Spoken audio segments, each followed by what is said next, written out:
प्यारे बच्चों, आप सभी का हमारे चैनल पे बहुत बहुत स्वागत है।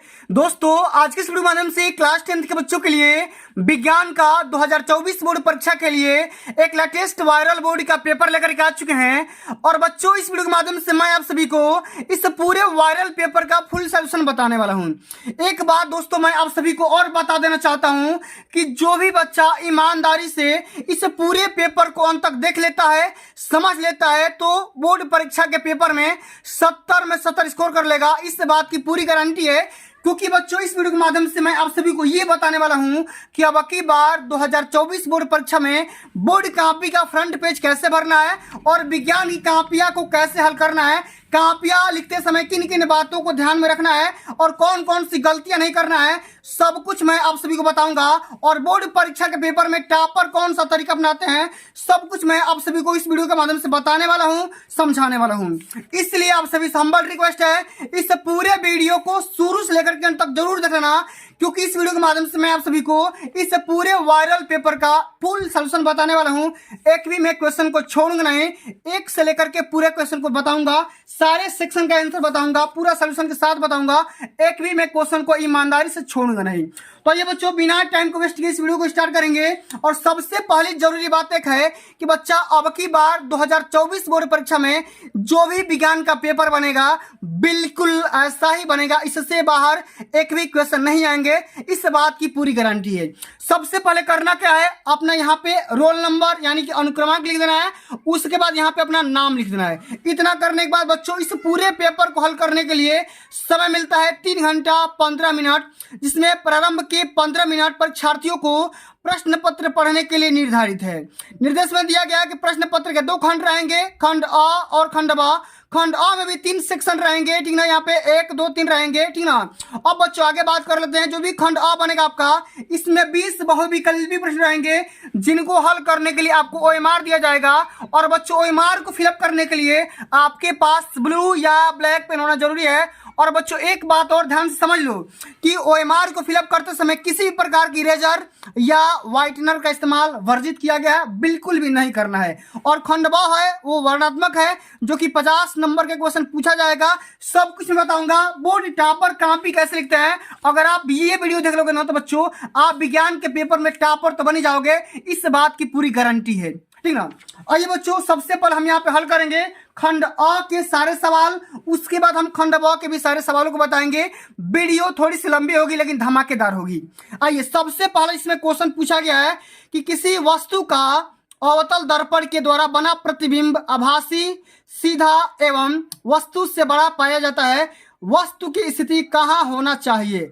मुख्य फोकस तथा वक्रता केंद्र के बीच, वक्रता केंद्र पर या वक्रता केंद्र से परे, या दर्पण के ध्रुव तथा मुख्य फोकस के बीच। तो बच्चों, किसी भी अवतल दर्पण के द्वारा अगर हम किसी भी प्रतिबिंब का आभासी प्रतिबिंब, सीधा और वस्तु से बड़ा प्रतिबिंब बनाने की कोशिश करेंगे, तो उस वस्तु को हम रखेंगे पोल और मुख्य फोकस के बीच में, यानी कि दर्पण के ध्रुव और मुख्य फोकस के बीच में रखेंगे। यहाँ पे चौथा ऑप्शन राइट आंसर हो जाएगा।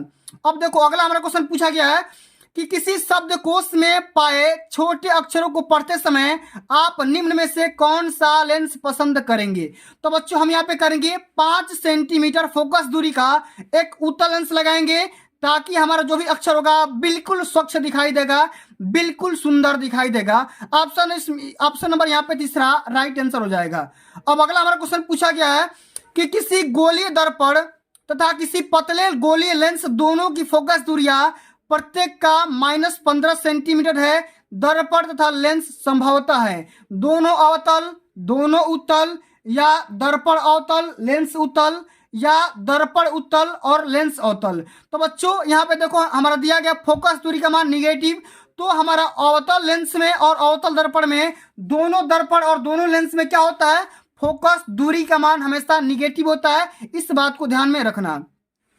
अब अगला हमारा क्वेश्चन क्या पूछा गया है कि मानव नेत्र के जिस भाग पर किसी वस्तु का प्रतिबिंब बनते हैं वह होती है कार्निया, परितारिका, पुतली या दृष्टिपटल। तो बच्चों, जिस भाग पर किसी भी कोई भी इमेज बनेगा, प्रतिबिंब बनेगा, वो बनता है दृष्टिपटल पर, इस बात को ध्यान में रख लेना, ठीक ना। ऑप्शन नंबर इसमें चौथा राइट आंसर हो जाएगा। आगे बढ़ जाते हैं। अगला हमारा क्वेश्चन दिया गया है कि 2 चालक तार जिनके पदार्थ, लंबाई तथा व्यास समान है, किसी विद्युत परिपथ में पहले श्रेणी क्रम में और फिर पार्श्व क्रम में संयोजित किए जाते हैं तो श्रेणी क्रम और पार्श्व क्रम संयोजन में उत्पन्न ऊष्माओं का अनुपात कितना होता है? 1:2, 2:1 या 1:4 या 4:1। तो बच्चों इस क्वेश्चन का राइट आंसर 1:4 हो जाएगा। इस बात को ध्यान में रख लेना। तीसरा ऑप्शन यहाँ पे बिल्कुल राइट आंसर हो जाएगा। इस बात को ध्यान में आप लोग रख लेना। और बच्चों अगला हमारा क्वेश्चन क्या पूछा गया, इसको जरा ध्यान से समझते हैं। Very very most important question है कि लघु परिपथ के समय परिपथ में विद्युत धारा का मान में क्या प्रभाव पड़ता है? बहुत कम हो जाता है, परिवर्तित नहीं होता है, या बहुत अधिक बढ़ जाता है, या निरंतर परिवर्तित होता रहता है? तो लघु परिपथ के समय विद्युत धारा का जो मान होता है ना बच्चा, वो बहुत अधिक बढ़ जाता है। तीसरा ऑप्शन यहाँ पे बिल्कुल राइट आंसर हो जाएगा। अगला हमारा क्वेश्चन है कि विद्युत धारा उत्पन्न करने की युक्ति को क्या कहेंगे? तो आप सभी को पता होगा विद्युत धारा उत्पन्न करने की मशीन को जनित्र कहा जाता है, यानी कि जनरेटर कहा जाता है। कई बार हमने बता भी रखा है। अगला हमारा क्वेश्चन जो कि उपभाग सेकंड है, एंटीमनी क्या है? धातु है, अधातु है, उपधातु है कि मिश्र धातु है? बच्चों ये जो क्वेश्चन है पेपर में कई बार पूछा जा चुका है। एंटीमनी उपधातु है। ऑप्शन नंबर इसमें तीसरा बिल्कुल राइट आंसर हो जाएगा। लेड नाइट्रेट का केमिकल फार्मूला क्या होता है? रासायनिक सूत्र क्या होता है? ये होता है PbNO3 ट्वाइस। ऑप्शन नंबर इसमें सेकंड बिल्कुल करेक्ट आंसर हो जाएगा। कई बार पेपर में आ भी चुका है। अगला हमारा क्वेश्चन है कि निम्नलिखित में से असंतृप्त हाइड्रोकार्बन कौन सा होता है? तो हाइड्रोकार्बन इसमें पूछा गया है, वो भी असंतृप्त, या में हो जाएगा C2H4 जो कि असंतृप्त हाइड्रोकार्बन होगा। सेकंड ऑप्शन इसमें राइट आंसर होगा। प्रोपेनाल में क्रियात्मक समूह क्या होता है? तो इसमें हो जाएगा बच्चा 11 का ऑप्शन नंबर इसमें सी, सिंगल बॉन्ड OH होता है। इस बात को ध्यान में रख लेना। सिंगल बॉन्ड OH को हम प्रोपेनाल का क्रियात्मक समूह बोलेंगे। तीसरा ऑप्शन हमारा बिल्कुल राइट आंसर होगा। अब अगला हमारा क्वेश्चन दिया गया है एसिडिक अम्ल का IUPAC नाम क्या होता है? तो एथेनोइक अम्ल होता है। इस बात को ध्यान में रख लेना। कई बार भैया पेपर में आ चुका है। एक तत्व का क्लोराइड का सूत्र MCl2 है, तो उसके ऑक्साइड का सूत्र क्या होगा? उसके ऑक्साइड का सूत्र होगा MO। यहाँ पे क्या हो जाएगा? MO होता है। किसी भी ऑक्साइड का फार्मूला यही होता है। वृक्कों का काम क्या होता है बच्चा? तो शरीर से अपशिष्ट पदार्थों को बाहर निकालने का जो प्रोसेस होता है, काम होता है, वो वृक्क का होता है, किडनी का होता है। तो इसमें क्या हो जाएगा? उत्सर्जन वाला ऑप्शन बिल्कुल यहाँ पे राइट आंसर हो जाएगा। ठीक ना। अगला हमारा क्वेश्चन है कि पत्तियों पर कलियां विकसित होती है। पुदीना में, आलू में, या ब्रायोफिल्म में, या इन सभी में? तो पत्तियों पर कलियां ब्रायोफिल्म में विकसित होती है। इस बात को ध्यान में रखना। कई बार भैया पेपर में आ चुका है। अनुवांशिक विज्ञान के जनक कौन माने जाते हैं? तो ग्रेगर जॉन मेंडल को माना जाता है। ऑप्शन नंबर इसमें तीसरा बिल्कुल यहाँ पे राइट आंसर होगा। दो DNA तंतु आपस में जुड़े होते हैं, किस बंध के द्वारा जुड़े होते हैं? तो दो DNA तंतु आपस में हाइड्रोजन बंध के द्वारा जुड़े होते हैं। इस बात को ध्यान में रख लेना। Very very most important question है। अगला हमारा क्वेश्चन है कि मुकुलन के द्वारा प्रजनन होता है। तो मुकुलन के द्वारा हाइड्रा में और ईस्ट में प्रजनन होता है। ऑप्शन नंबर इसमें पहला बिल्कुल राइट आंसर हो जाएगा। मेंडल का प्रायोगिक पौधा कौन माना जाता है? इस बात को ध्यान में रखना। तो यहाँ पे देखो मीठी मटर, उद्यान मटर, या सरसों, या गुड़हल? तो मेंडल का प्रायोगिक पौधा का नाम उद्यान मटर था। ऑप्शन नंबर इसमें सेकंड बिल्कुल करेक्ट आंसर हो जाएगा। अगला जो कि सेक्शन ए का अंतिम नंबर क्वेश्चन है कि निम्न में से कौन सा एक मानव में मादा जनन तंत्र का भाग नहीं है? अंडाशय तो है भैया, गर्भाशय भी है, डिंब वाहिनी भी है, साथ में शुक्रवाहिका नहीं है। शुक्रवाहिका पुरुषों में पाया जाता है। इस बात को ध्यान में रख लेना। अब चलो बच्चों हम आगे बात कर लेते हैं उपभाग सेकंड में, जो कि खंडवा के यहाँ पे दिया गया है। अब बच्चों इसका जो भी यहाँ पे क्वेश्चन होगा सारे के सारे क्वेश्चन हम हल करेंगे, ठीक ना। और वीडियो के एंड में मैं आपको बताऊंगा कि बोर्ड परीक्षा के पेपर में जो बोर्ड कॉपी का फ्रंट पेज भरा जाता है किस आइडिया के साथ भरा जाता है, क्या क्या गलतियां नहीं करना होता है, सब कुछ मैं आप सभी को डिटेल में डिस्कस कर दूंगा। उसके लिए परेशान मत होना, ठीक ना। अब चलो बच्चों यहाँ पे हम बात करेंगे खंड ब के सारे प्रश्नों के बारे में, जो कि बहुत सारा मेहनत लगा है, ठीक ना। मेरे को बहुत सारा स्ट्रगल करना पड़ा है, तब जाकर के ऐसा कंटेंट मैं आप सभी के सामने प्रस्तुत कर रहा हूं। इसलिए आप सभी का एक दायित्व बनता है कम से कम इस वीडियो पे 1000 लाइक का टारगेट आप लोग पूरा करा दो, ठीक ना। 1000 लाइक का टारगेट पूरा करा दो कम से कम। आइए बच्चों हमारा यहाँ पे पहला क्वेश्चन पूछा गया है कि किरण आरेख का उपयोग करके अवतल दर्पण के द्वारा बने प्रतिबिंब की स्थिति एवं प्रकृति लिखिए। 4 नंबर का क्वेश्चन है। एक क्वेश्चन ये है और एक क्वेश्चन ये है। वक्रता केंद्र और फोकस के बीच में कोई वस्तु को रखना है, साथ में किरण अरेख बताना है और प्रतिबिंब कहाँ पे बनेगा, किस प्रकृति का बनेगा, उसका भी कंडीशन हमको बताना होता है, ठीक ना। तो ये बच्चों हम इस क्वेश्चन को कैसे करेंगे जरा आप लोग ध्यान से समझिएगा यहाँ पे, ठीक ना। आइए सबसे पहले क्या करेंगे, बोर्ड कॉपी में आपको कैसे लिखना है जरा आप लोग यहाँ पे ध्यान से समझिएगा। इसमें लिखना है आप सभी को खंड व, इसमें लिखेंगे प्रश्नोत्तर संख्या पहला। सबसे पहला हमारा क्वेश्चन क्या था, वस्तु की स्थिति हम यहाँ पे लिखेंगे। हमारे क्वेश्चन में दिया गया था वस्तु हम रखेंगे वक्रता केंद्र और फोकस के बीच में, ठीक ना। वक्रता केंद्र और फोकस के बीच में रखना है। तो प्रतिबिंब कहाँ बनेगा उससे पहले हम यहाँ पे समझेंगे ग्राफ के माध्यम से कि कोई भी वस्तु यहाँ पे दी गई है। यहाँ पे देखो वक्रता केंद्र ये है और फोकस ये है, इन दोनों के बीच में हम यहाँ पे एक वस्तु रख दिया। यहाँ पे मान लो कोई वस्तु ए भी है और ये दर्पण से टकरा करके फोकस के यहाँ पे होते हुए चली जाएगी, साथ में केंद्र से दर्शाएगी और यहाँ पे दर्पण से पोल के माध्यम से टकरा करके यहाँ से उस वाले लाइन को काट देगी, तीर को काट देगी। अब यहाँ पे जहां पे ये टकराएगी हम यहाँ से केंद्र से यहाँ पे क्या कर देंगे, हम यहाँ पे लाइन खींच देंगे जो कि वस्तु का ये प्रतिबिंब बनेगा। ये हो गया वस्तु और ये हो गया प्रतिबिंब। अब देखो प्रतिबिंब कहाँ पर बना, केंद्र से बहुत दूर बन गया, केंद्र से दूर बन गया। और वस्तु कैसा बना, इसका प्रतिबिंब कैसा बनेगा, जस्ट इसका उल्टा बन जाएगा और वस्तु से बड़ा बनेगा। तो यही क्वेश्चन पूछ रहा था कि प्रतिबिंब की स्थिति क्या होगा, प्रकृति क्या होगा। तो केंद्र और अनंत के बीच में बनेगा वस्तु का प्रतिबिंब, साथ में वास्तविक बनेगा, उल्टा बनेगा और वस्तु से बड़ा बन जाएगा। इस प्रकार सब सभी को बोर्ड परीक्षा के पेपर में विज्ञान की कापिया को लिखना है, ठीक ना। अब चलो अगला हमारा क्वेश्चन है कि वस्तु को ध्रुव और फोकस के बीच में रखना है। इस वाले क्वेश्चन को कैसे हल करेंगे, तो यहाँ पे देखो ये है आपका पोल और ये है आपका फोकस दूरी। तो हम वस्तु को यहाँ पे रख दिए, फोकस और पोल के बीच में रखेंगे तो हमारा जो भी प्रतिबिंब बनेगा कहाँ पर बन जाएगा, ये बनेगा दर्पण के जस्ट पीछे और सीधा बनेगा, साथ में आभासी बनेगा और वस्तु से बहुत बड़ा बन जाएगा। तो हम इसको कापी में कैसे लिखेंगे जरा आप लोग यहाँ पे नोट करिएगा, ध्यान से समझिएगा। यहाँ पे देखो यहाँ पे लिखा गया है, पूरा डिटेल में लिखा गया है, पूरा आप समझ में आएगा, ठीक ना। वस्तु का कंडीशन दिया गया है कि ध्रुव और फोकस के बीच में रहेगी वस्तु। प्रतिबिंब कहाँ बनेगा, तो दर्पण के पीछे बनेगा, आभासी बनेगा, सीधा बनेगा, साथ में क्या बनेगा, वस्तु से बड़ा बन जाएगा। इस प्रकार सब सभी को बोर्ड परीक्षा के पेपर में कापिया को लिखना है। अब चलिए बच्चों हम आगे बात कर लेते हैं क्वेश्चन नंबर 2 के बारे में, जो कि आप सभी का न्यूमेरिकल है और ये बोर्ड परीक्षा के पेपर में 4 नंबर में पूछा गया है। क्वेश्चन को समझते हैं, पढ़ते हैं कि 5 सेंटीमीटर लंबाई की कोई वस्तु 30 सेंटीमीटर वक्रता त्रिज्या के किसी दर्पण के सामने 20 सेंटीमीटर दूरी पर रखी गई है। तो प्रतिबिंब की प्रकृति और स्थिति साथ में उसका आकार भी ज्ञात करिए। Very very most important question है, 4 नंबर का पूछा गया है। तो कैसे हल करेंगे जरा आप लोग ध्यान से समझिएगा यहाँ पे। तो सबसे पहले बच्चों हम यहाँ पे करेंगे क्या, सबसे पहले यहाँ पे हेडिंग लगाना है प्रश्नोत्तर संख्या 2। यहाँ पे देखो वस्तु की लंबाई यानी कि बिंब की लंबाई दे रखा है, h का मान दे रखा है यहाँ पे 5 सेंटीमीटर। फोकस दूरी हम यहाँ पे निकाल सकते हैं, f का मान होता है वक्रता त्रिज्या बटे में 2, f बराबर r/2 होता है। f बराबर r का मान यहाँ पे क्वेश्चन में दे रखा है 30 सेंटीमीटर, तो 30/2 f का मान, फोकस दूरी का मान 15 सेंटीमीटर निकल करके आ जाएगा। और बच्चों एक बात आप यहाँ पे देख पा रहे हो कि जो भी फोकस दूरी का मान आया वो पॉजिटिव आ गया, तो हम ये बोल सकते हैं कि जो दर्पण होगा हमारा उत्तल दर्पण होगा, ठीक ना। अब देखो बिंब की दूरी भी दे रखी है, u का मान -20 सेंटीमीटर हमेशा होती है। तो हम दर्पण का सूत्र लगाएंगे, क्या होता है 1/f बराबर 1/v प्लस में 1/u होता है। अब हम f और u का मान रख देंगे, v का मान आप यहां से निकाल सकते हो 8.58 सेंटीमीटर निकल करके आ जाएगा। जब आप u और f का मान इसमें रखोगे कैलकुलेशन कर सकते हो, नॉर्मली कैलकुलेशन किया गया है। अब बच्चे क्वेश्चन में पूछा गया कि प्रतिबिंब का साइज भी बताना है और प्रकृति बताना है। तो प्रतिबिंब का साइज ज्ञात करने के लिए क्या करेंगे, हम आवर्धन का फॉर्मूला लगाएंगे।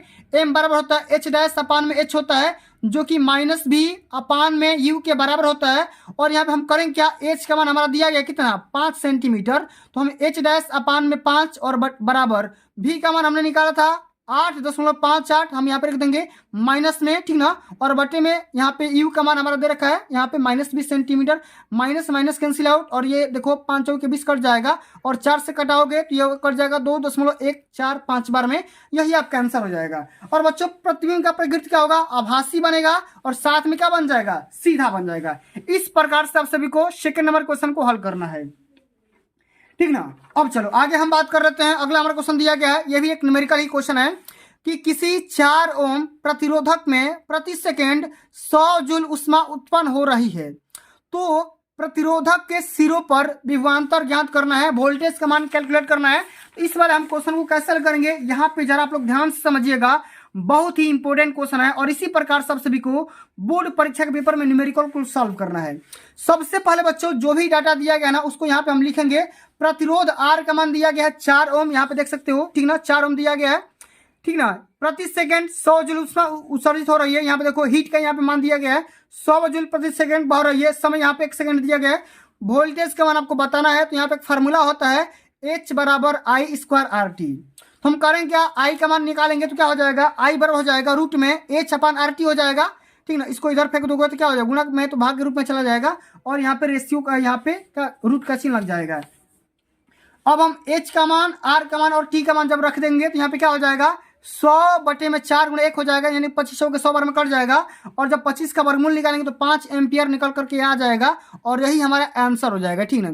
लेकिन बच्चों हमारा यहाँ पे क्वेश्चन पूछा गया कि वोल्टेज का मान बताना है, तो वोल्टेज का मान कैसे ज्ञात करेंगे, ओम के नियम के अनुसार होता है V बराबर I इंटू R होता है। तो हम यहाँ पे क्या करेंगे, V बराबर I का मान 5 तो दे ही रखा है और यहाँ पे निकाल ही लिया है, और R का मान 4 दे रखा है, तो 5 के 20 वोल्ट निकल करके आ जाएगा। ये हो जाएगा वोल्टेज का मान, ठीक ना। अब चलो बच्चों अगला हमारा क्वेश्चन यहाँ पे दे रखा है, नामांकित आरेख खींचकर किसी विद्युत जनित्र का मूल सिद्धांत तथा कार्य विधि स्पष्ट कीजिए और इसमें ब्रूसों का क्या कार्य होता है इसको भी समझाइए। और ये बोर्ड के पेपर में 6 नंबर में क्वेश्चन पूछा गया है। तो बच्चों हम इस वाले क्वेश्चन को कैसे हल करेंगे, जरा आप लोग यहाँ पे ध्यान से समझिएगा, बहुत ही डिटेल में समझिएगा, ठीक ना। मैं पूरा बताऊंगा फिगर कैसे बनाना है और फिगर बनाते समय क्या क्या सावधानियां भी रखना है, सब कुछ बताऊंगा। तो सबसे पहले बच्चों हम समझते हैं कि विद्युत मोटर या जनरेटर क्या होता है। तो जनरेटर क्या होता है, ये इलेक्ट्रिक करंट को फ्लो करता है, ठीक ना, करंट को प्रवाहित करता है। इसका सिद्धांत क्या होता है, किस सिद्धांत पे काम करता है, इसमें लिखेंगे कि जनित्र यानी कि जनरेटर इस सिद्धांत पर आधारित है कि किसी चालक में प्रेरित धारा तब उत्पन्न होती है जब इससे संबंधित चुंबकीय रेखाएं में परिवर्तन होता है। उत्पन्न विद्युत धारा की दिशा फ्लेमिंग के दाएं हाथ के नियम के अनुसार होती है, वह या उसी के नियम के अनुसार हम ज्ञात करते हैं। और बच्चों अब सभी से पूछा गया है कार्य विधि बताना है, साथ में पुरुषों का क्या कौन कौन सा काम होता है इसके बारे में समझना है। तो सबसे पहले कार्य विधि को समझने से पहले हम यहाँ पे फिगर को समझते हैं।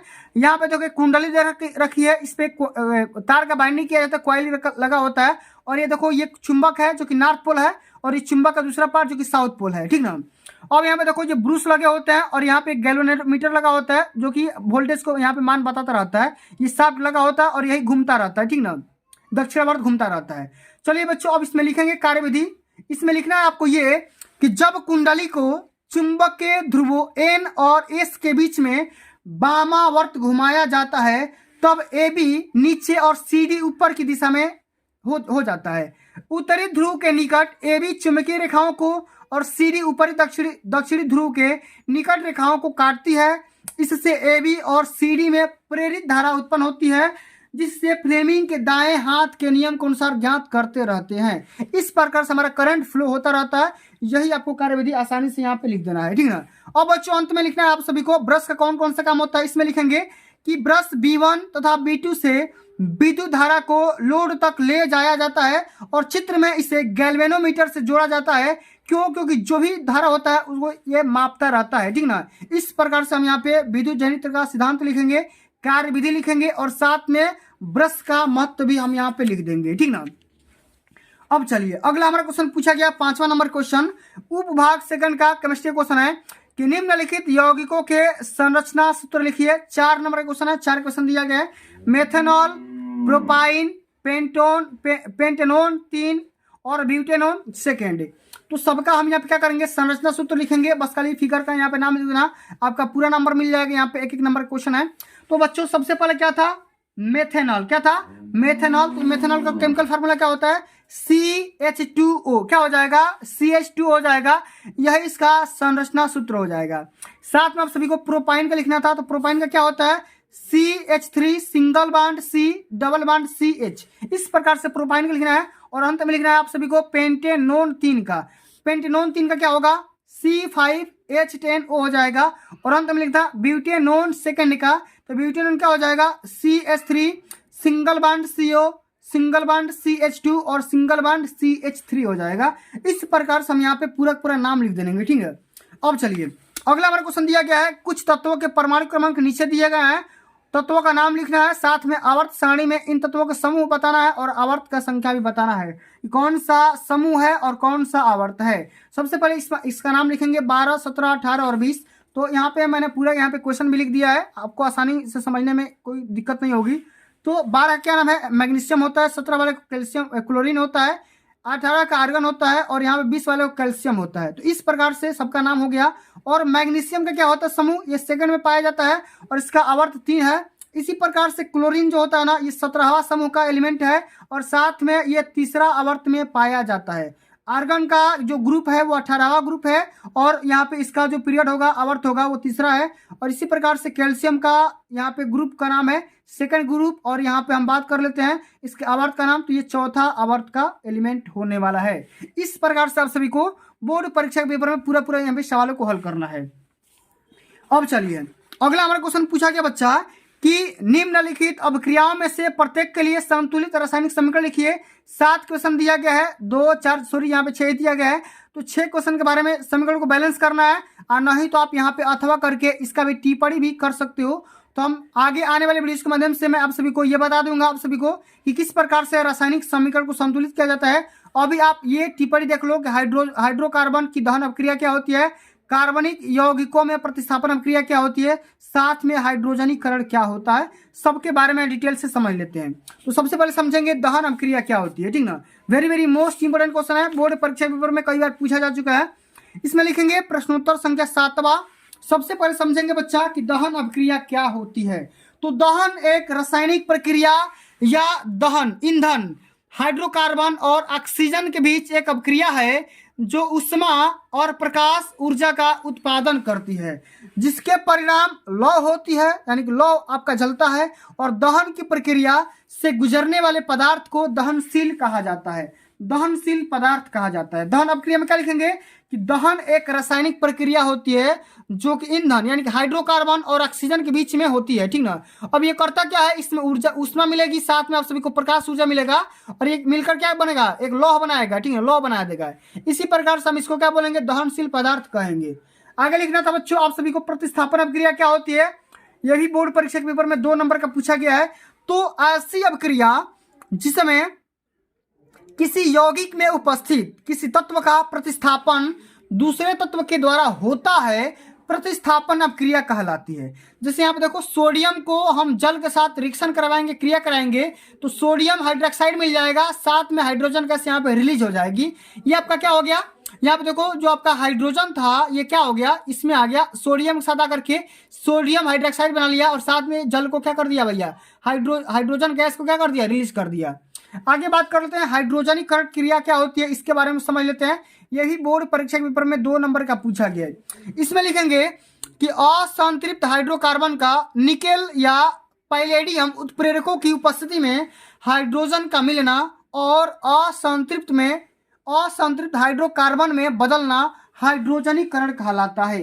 इस प्रकार से हम हाइड्रोजनीकरण लिखेंगे और यहाँ पे आप चाहोगे तो इसका रिएक्शन भी लिख सकते हो कि CH4 को जब हम ऑक्सीजन के साथ रिएक्शन कराएंगे तो CO2 गैस मिलेगी, साथ हमको जल मिल जाएगा और साथ में ऊष्मा भी मिलेगा और यहाँ पे प्रकाश मिल जाएगा, एनर्जी मिल जाएगा। इस प्रकार से हाइड्रोजनीकरण की प्रक्रिया फिनिश होती है, समाप्त होती है, ठीक ना। अब चलो अगला हमारा क्वेश्चन बच्चा पूछा गया है कि ऑक्सी तथा अनॉक्सी श्वसन में कोई 2 अंतर लिखिए। 1 नंबर का क्वेश्चन है, ठीक ना। ऑक्सी शोषण के लिए 1 नंबर और अनॉक्सी शोषण के लिए आधा नंबर, यहाँ से कुल मिलाकर 1 नंबर यहाँ से मिल जाएगा, ठीक ना। तो बच्चों इसको हम कैसे हल करेंगे, जरा आप लोग यहाँ पे ध्यान से समझिएगा, ठीक ना।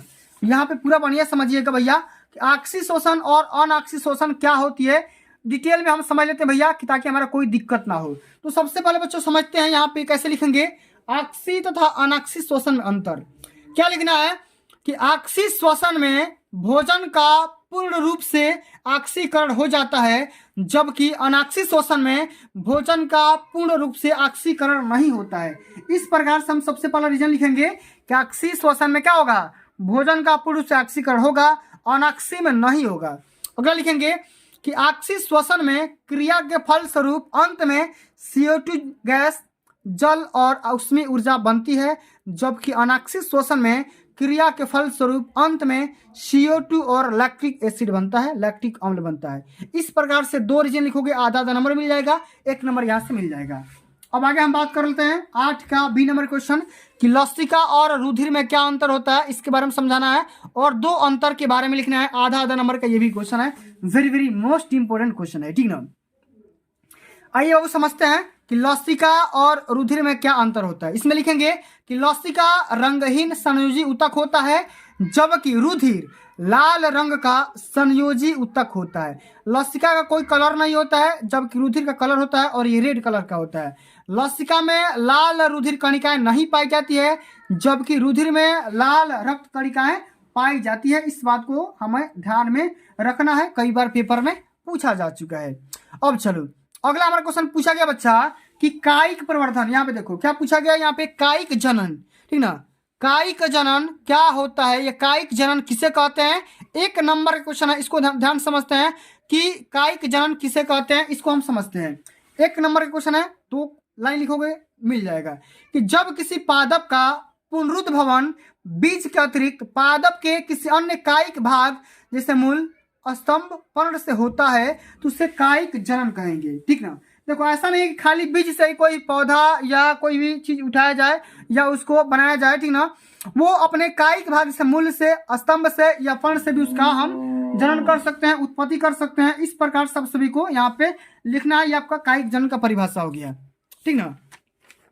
अब चलो आगे बात करते हैं बच्चा। अगला जो हमारा क्वेश्चन पूछा गया 8वां का बी नंबर, जरा आप लोग ध्यान से समझिएगा, very very most important question है, ठीक ना। क्वेश्चन क्या है कि हृदय का कार्य क्या होता है, इसके बारे में समझाना है। 1 नंबर का क्वेश्चन है, इसमें लिखेंगे हृदय का कार्य, काम क्या होता है कि मानव हृदय का प्राथमिक कार्य पूरे शरीर में रक्त पंप करना है। रक्त मानव हृदय सहित शरीर के विभिन्न भागों में ऑक्सीजन, हार्मोन, ग्लूकोज और अन्य घटकों को पहुंचाता है। हृदय यह भी सुनिश्चित करता है कि शरीर में पर्याप्त रक्तचाप बना रहे। जो भी आपका ये जो हार्ट होता है ना, ये क्या करता है, बीपी को कंट्रोल भी करता है। इस प्रकार से हमारा हार्ट का काम हो गया, यही आपको बोर्ड परीक्षा पेपर में लिखना होगा, ठीक ना। अब चलिए अगला हमारा क्वेश्चन क्या है, जरा आप लोग ध्यान से समझिएगा कि अगला हमारा क्वेश्चन है कि रसायन संश्लेषण क्या होता है, इसमें भाग लेने वाले कोई 3 जीवाणुओं का नाम और कार्य लिखिए। 4 नंबर का क्वेश्चन है, very very most important question है, कैसे हल करेंगे जरा ध्यान समझिएगा। इसमें लिखना आप सभी को रसायन संश्लेषण क्या होता है भैया। रसायन विज्ञान में उद्देश्य पूर्वक एक या क्रम से कई रासायनिक अभिक्रिया कराकर एक या अनेक उत्पाद बनाने की क्रिया को रसायन संश्लेषण कहते हैं। और रसायन संश्लेषी बैक्टीरिया 3 का नाम लिखना था, नाइट्रेट, नाइट्राइट और अमोनिया जैसे विभिन्न अकार्बनिक पदार्थों को ऑक्सीकृत कर उनमें मुक्त ऊर्जा का उपयोग एटीपी उत्पादन के लिए किया जाता है। इस प्रकार सब सभी को पूरा सॉल्यूशन कर देना है। 3 का नाम लिखना था, नाइट्रेट, नाइट्राइट और अमोनिया, ठीक ना। 3 संश्लेषण का यहाँ पे नाम लिख दो, आपका काम हो जाएगा। अब चलिए आगे हम बात करते हैं। अगला हमारा जो क्वेश्चन पूछा गया है कि भैया पाचक एंजाइमों के कार्य बताइए। Very very most important question है, 4 नंबर का क्वेश्चन है। कैसे लिखेंगे, हमको यहाँ पे लिखना है प्रश्नोत्तर संख्या 10वां, पाचक एंजाइमों के काम। पाचक एंजाइम उत्प्रेरक क्रिया के द्वारा भोजन के जटिल अवयवों के सरल भागों में खंडित कर देते हैं, जिससे वे घुलनशील हो जाते हैं और शरीर में उनका अवशोषण हो जाता है। इस प्रकार सब सभी को पाचक एंजाइमों का काम लिख देना है, आपका काम हो जाएगा। एग्जाम्पल के तौर पर लिख देना कि पेप्सिन तथा श्लेष्मा का स्राव भोजन को आमाशय में पचाने का कार्य करता है। इस प्रकार से इसका एग्जाम्पल भी आप लिख सकते हो, कैलकुलेट कर सकते हो। अगला हमारा क्वेश्चन जो कि इस वीडियो का सबसे अंतिम नंबर क्वेश्चन रहने वाला है, ठीक ना, कि भैया निम्नलिखित को संक्षेप में समझाइए। डार्विनवाद क्या होता है, लैमार्कवाद क्या होता है। अगर आपको ये क्वेश्चन नहीं आ रहा है तो आप ये भी बताओ कि पुष्प में निषेचनोपरांत होने वाले परिवर्तनों का वर्णन करिए। 6 नंबर का क्वेश्चन है। हम यहाँ पे समझेंगे डार्विनवाद क्या होता है और लैमार्कवाद क्या होता है, इसके बारे में डिटेल से समझते हैं, ठीक ना। ये आपको यहाँ पे लिखना है डार्विनवाद। अच्छा, डार्विनवाद क्या होता है, तो डार्विनवाद चार्ल्स डार्विन और अन्य के द्वारा विकसित जैविक विकास का एक सिद्धांत है, जिसमें कहा गया है कि जीवों की सभी प्रजातियां छोटी विरासत में मिली विविधताओं के प्राकृतिक चयन के माध्यम से उत्पन्न और विकसित होती है, जो व्यक्ति की प्रतिस्पर्धा करने, जीवित रहने की क्षमता को बढ़ावा देती है या बढ़ाती है। इस प्रकार सब सभी को डार्विनवाद को लिख देना है और अंत में लिखना है आप सभी को लैमार्कवाद। अच्छा, लैमार्कवाद में क्या कहा गया था? तो लैमार्कवाद इस सिद्धांत पर आधारित होता था कि किसी व्यक्ति के जीवन काल के दौरान उसमें होने वाले सभी शारीरिक परिवर्तन उसके संतानों को विरासत में मिलते हैं। एग्जाम्पल के तौर पे कई बार उपयोग करने पर किसी अंग का विकास हो जाना, ये आपको लैमार्कवाद के सिद्धांत पर बताया गया है। इस बात को ध्यान में रखना। तो प्यारे बच्चों, आज के लिए बस इतना ही। अगर ये वीडियो आप सभी को अच्छी लगी होगी, हेल्पफुल लगी होगी, तो वीडियो को लाइक कर देना, शेयर कर देना। अब चलो बच्चों, आगे हम समझ लेते हैं भैया कि अब की बार 2024 बोर्ड परीक्षा में आप सभी को कॉपी का फ्रंट पेज कैसे भरना है। तो सबसे पहले करना क्या होगा, आपको यहाँ पे परीक्षार्थी का यहाँ पे अनुक्रमांक यानी कि रोल नंबर यहाँ पे भरना है, जो कि अंकों में भरना होता है। तो हम यहाँ पे अंकों में क्या भरेंगे, जैसे आपको यहाँ पे एडमिट कार्ड पर लिखा गया है, ठीक ना, कुछ भी यहाँ पे लिख दो 33, यहाँ पे लिख दो कुछ भी, ठीक ना, जिससे यहाँ पे लिख दो 33, ठीक ना, यहाँ पे जैसे मान लो 33 10 20 50, मान लो ये आपका रोल नंबर हो गया। इसी प्रकार से अब क्या करना है, परीक्षार्थी का अनुक्रमांक शब्दों में। अब इसको शब्द में लिख दो। यहाँ पे सबसे पहले यहाँ पे लिखो 3, सबसे पहले यहाँ पे लिख दो 3, फिर आगे भी यहाँ पे लिखो 3, फिर यहाँ पे लिखो 1, फिर लिखो 0, फिर लिखना आपको यहाँ पे 2 0 5 और यहाँ पे लिख देना है 0। इस प्रकार सब सभी को रोल नंबर बोर्ड परीक्षा पेपर में लिखना है। आगे बात करेंगे, विषय का नाम क्या हो जाएगा? विषय का नाम हो जाएगा विज्ञान। क्या हो जाएगा? विज्ञान। विज्ञान का विषय है तो विज्ञान लिख देना, या जो भी प्रश्न पत्र में यहाँ पे आपको खाली केवल लिख देना। क्या करना है? केवल लिख देना, यहाँ पे खाली प्रश्न पत्र है, ठीक ना। ठीक, अब चलो प्रश्न पत्र का अंकित संकेतांक यहाँ पे देखो दिया गया है, ठीक ना, जैसा कि आप यहाँ पे देख पा रहे हो, ये वाला कोड 824 ईजे यहाँ पे लिख देना। क्या करना है? यहाँ पे 824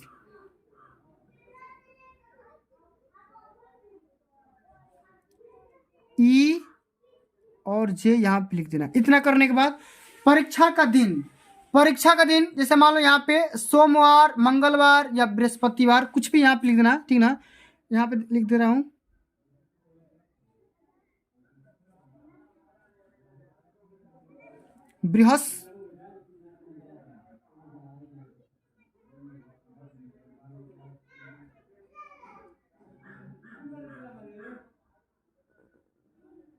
बृहस्पतिवार, ठीक ना, या गुरुवार भी लिख सकते हो यहाँ पे, ठीक ना।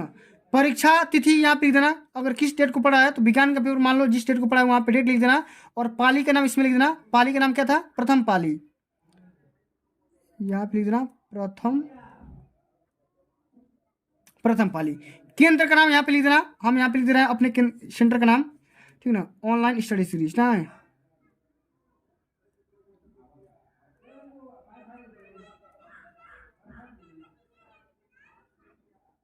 Online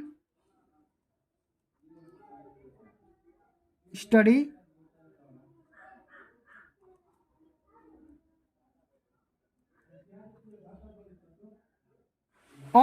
series. इस प्रकार सब सभी को बोर्ड परीक्षा बोर्ड का भी भरना है, जो कि फ्रंट पेज होता है।